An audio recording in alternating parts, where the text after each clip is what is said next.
Jangan lupa untuk subscribe YouTube channel Metro TV News dan nyalakan notifikasinya.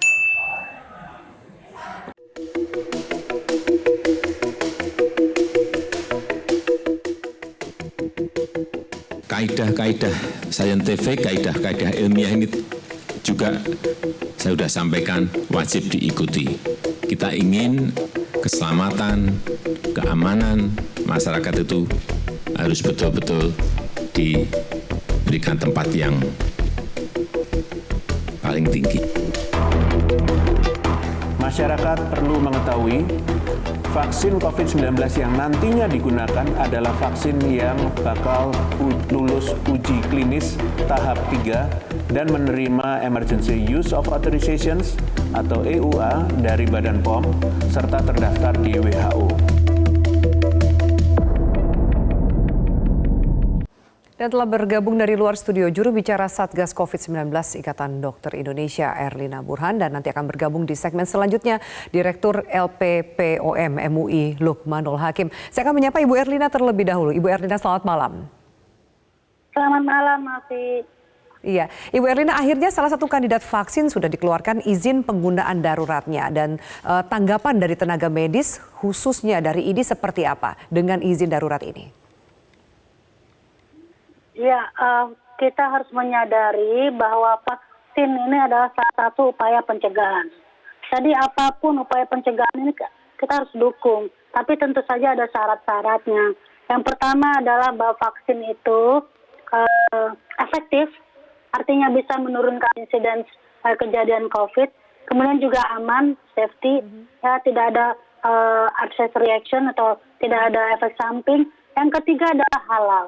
Jadi kalau ketiga ini dipenuhi, saya kira ini suatu hal yang baik dan merupakan suatu harapan untuk kita bahwa pencegahan COVID ini akan lebih berhasil lagi. Tapi hanya salah satu ya, karena vaksin bukan segala-galanya.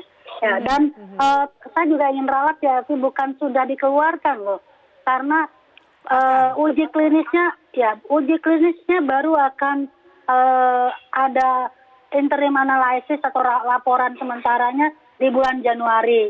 Iya. Ya, kemudian akan butuh waktu minimal 20 hari oleh Badan POM untuk menerbitkan emergency use authorization.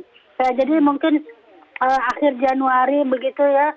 Ya, tapi itu juga suatu langkah yang baik bahwa proses itu dipercepat, kan biasanya itu sampai 2 bulan, tapi karena memang pandemi, jadi apresiasi kepada Badan POM yang sudah merencanakan akan membantu dengan mempercepat prosesnya. Jadi ini hal yang baik ya. Kemudian juga saya menghimbau kepada masyarakat untuk juga bisa menerima ini ya, karena saya kira kalau Badan POM sudah mengeluarkan emergency use of authorization, artinya kriteria efektif, aman, dan halal itu sudah terpenuhi.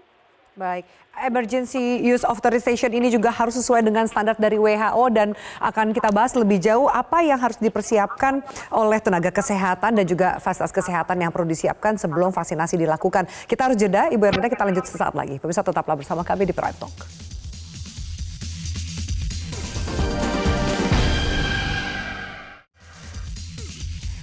Baik, pemirsa, bergabung di segmen ini Direktur LPPOM MUI Lukmanul Hakim. Pak Lukman, selamat malam. Selamat malam, Assalamualaikum warahmatullahi wabarakatuh. Pak Lukman, iya, kita membahas soal izin darurat dari vaksin. Kalau tadi sempat dijelaskan bahwa ini juga direspon secara positif, Bu Erlina juga tadi sempat menyampaikan mengenai izin darurat yang akan keluar nanti di akhir Januari 2021. Bagaimana dengan menegaskan status halal dari vaksin ini? Sejauh ini apa tanggapan dari MUI sendiri? Jadi begini, kan memang MUI ini memegang kaidahnya halalan thayyiban.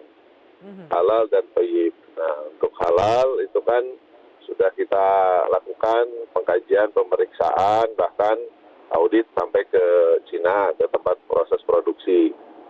Hasil sementara sudah kami dapatkan, tetapi kan kami harus tetap mendalami dan membutuhkan informasi-informasi yang lebih dalam lagi. Nah, ini kami masih menunggu informasi-informasi tambahan dari pihak perusahaan dari hasil audit yang kami lakukan kemarin. Nah, ini harapannya bisa segera kita dapatkan informasi-informasi itu. Tetapi kan begini, di dalam kaidah itu kan halalan toyiban, halal dan toyib. Toyib itu dalam konteks berobat atau bervaksin itu artinya dia seperti yang dalam prinsip obat itu safety, quality, dan efficacy.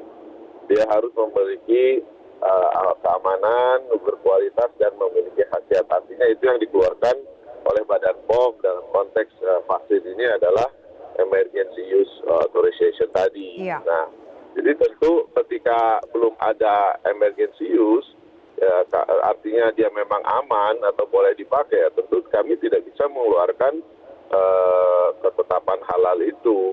Karena kalau itu ternyata tidak layak atau tidak aman kan, ya buat apa halal kan, tidak bisa dipakai juga gitu.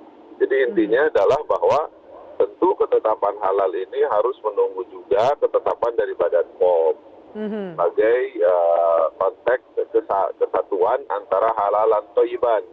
Jadi Pak Lukman, estimasinya itu, berarti bisa dikeluarkan akhir Januari seperti juga statement yang disampaikan oleh Badan POM? Akhir Januari. Oh ya, insya Allah, tentu insya Allah itu. Jadi intinya begini, informasi kan sudah kita gali, sudah kita dapat juga gitu, dan harapannya pihak perusahaan juga bisa memberikan percepatan ya, menggali karena kan rupanya mereka kan menggunakan bahan-bahan dari supplier, jadi informasi dari supplier itu yang sedang kita gali didalami.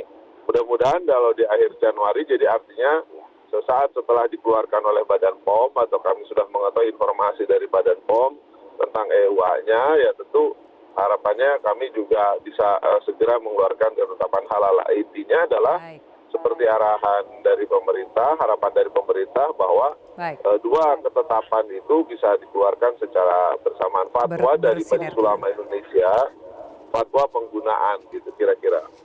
Baik, saya akan ke Ibu Erlina. Ibu Erlina, bahwa tenaga medis juga tenaga kesehatan salah satu pihak yang akan divaksin terlebih dahulu. Sejauh ini bagaimana persiapannya mengingat ini sudah mau menjelang akhir bulan November dan vaksin ini akan keluar izin daruratnya di akhir bulan Januari. Sejauh ini apakah sudah ada persiapan atau masih terlalu dini untuk melakukan persiapan tersebut?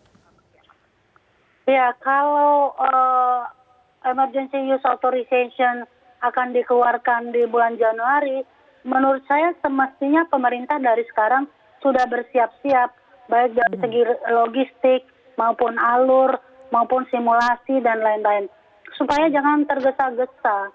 Kemarin kita bisa belajar ya, kita belajar dari COVID ini banyak hal. Pertama, semua harus terencana, jangan tergesa-gesa.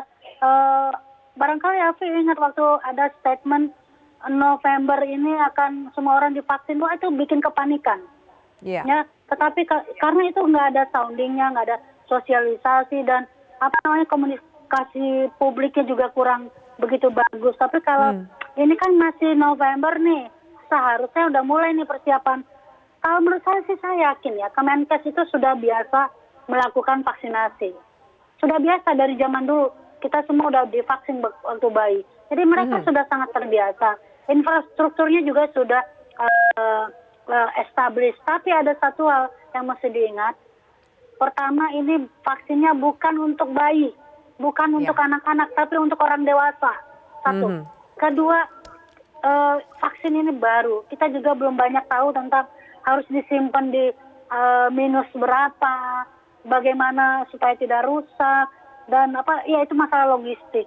Dan juga harus ada, ini kan masalah kita pandemi ini juga kan harus physical distancing. Kalau dulu kan ingat bayi-bayi waktu di vaksin mereka itu kan antri dengan ibu-ibunya, kerumunan, ada bahkan kerumunan itu dimanfaatkan untuk vaksinasi. Nah sekarang kan berbeda. Ini proses yang berbeda. Oke. Proses berbeda walaupun infrastrukturnya sama. Jadi baik. Ibu Erlina dan Pak Lukman, kita harus jeda. Mohon maaf, kita akan lanjutkan di dialog ini sesaat lagi. Kita akan bahas bagaimana meyakinkan dan juga meningkatkan kesadaran masyarakat untuk divaksin. Kita lanjutkan sesaat lagi. Tetaplah bersama kami di Prime Talk.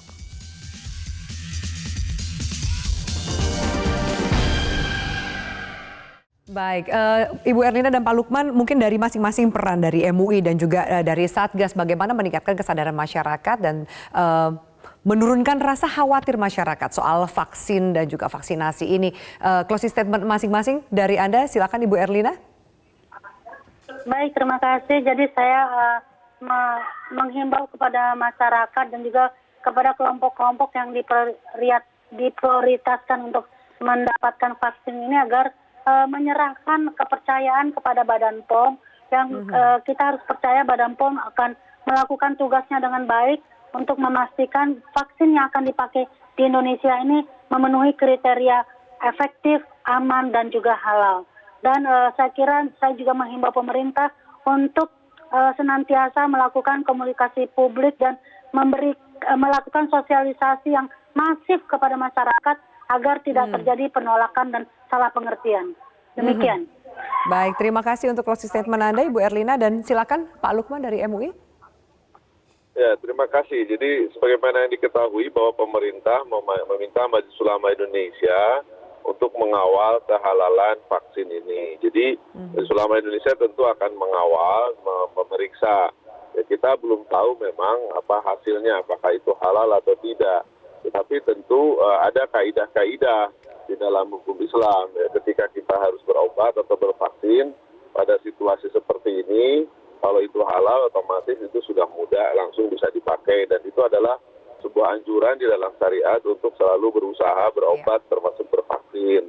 Nah ketika dia tidak halal bagaimana nanti fatwanya, intinya Majelis Ulama Indonesia akan mengeluarkan fatwa penggunaan, hukum penggunaan vaksin ini. Nah ini adalah sebagai panduan bagi umat Islam, tidak perlu ragu-ragu, pasti kami juga akan mempelajari, mengkaji secara mendalam, secara pandangan syariat Islam. Demikian. Baik, terima kasih Pak Lukman dan juga Ibu Erlina atas waktu dan diskusi kita di Prime Talk. Kita harapkan masyarakat bisa meningkat kesadarannya dan kemudian menurunkan rasa khawatir mereka mengenai proses vaksinasi ini. Terima kasih atas waktu Anda. Dan pemirsa, sekian Prime Talk pembahasan kita. Kita akan jumpa lagi di lain kesempatan. Selamat malam, sampai jumpa. Metro TV, knowledge to elevate.